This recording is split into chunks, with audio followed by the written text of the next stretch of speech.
La fornication signifie toute relation sexuelle en dehors du mariage, c'est-à-dire commettre l'adultère, vivre en concubinage, le voyeurisme, regarder des films pornographiques, se rincer les yeux devant une femme ou un homme, l'homosexualité. Dieu punit très sévèrement ce péché de la fornication par la mort si on ne se répand pas. Par exemple, il a détruit le monde entier au temps de Noé à cause de la débauche sexuelle, ainsi que les hommes du temps de Lot. Tous ceux qui commettent la fornication risquent de finir dans les flammes de l'enfer et les temps de feu. Numéro 2. L'idolâtrie. L'idolâtrie se définit comme le fait de rendre un culte à une divinité autre que le Seigneur Jésus-Christ. Il peut s'agir de l'adoration d'une statue, d'une photo, d'une représentation quelconque d'un dieu ou même d'une célébrité. La Bible dit que les idolâtres n'entreront point dans le royaume de Dieu.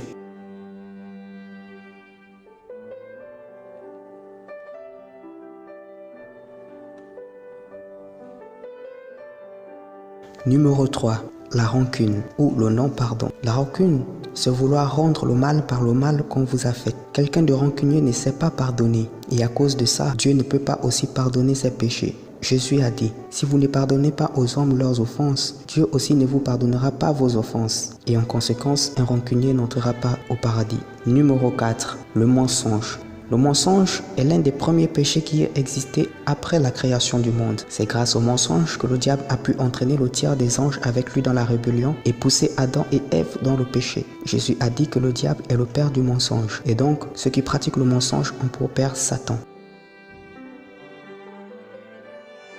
Le blasphème contre le Saint-Esprit. Nous trouvons ce péché dans Matthieu 12 au verset 31. Jésus dit, voilà pourquoi je vous le dis, tout péché et tout blasphème sera pardonné aux hommes, mais le blasphème contre le Saint-Esprit ne sera pardonné ni dans ce siècle, ni dans le siècle à venir. Le blasphème contre le Saint-Esprit a deux significations. Premièrement, il s'agit d'attribuer l'œuvre du Saint-Esprit aux démons, c'est-à-dire outrager le Saint-Esprit et le qualifier de démon. Deuxièmement, il s'agit de rejeter entièrement Jésus-Christ comme seul et unique sauveur de votre âme. Numéro 6. L'orgueil.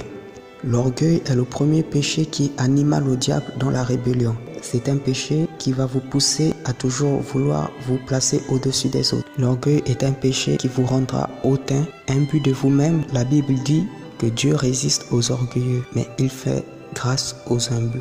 Un orgueilleux ne pourra pas trouver la grâce de Dieu. Numéro 7. Le meurtre. Le meurtre signifie ôter la vie à un être humain. Mais au-delà de cela, Jésus-Christ a dit que celui qui n'aime pas son frère a déjà commis un meurtre. Ou celui qui traite son frère de imbécile ou de raca mérite d'être brûlé par les flammes de l'enfer. Si vous n'aimez pas votre prochain, vous êtes un meurtrier. Et la Bible dit qu'un meurtrier n'a pas la vie éternelle.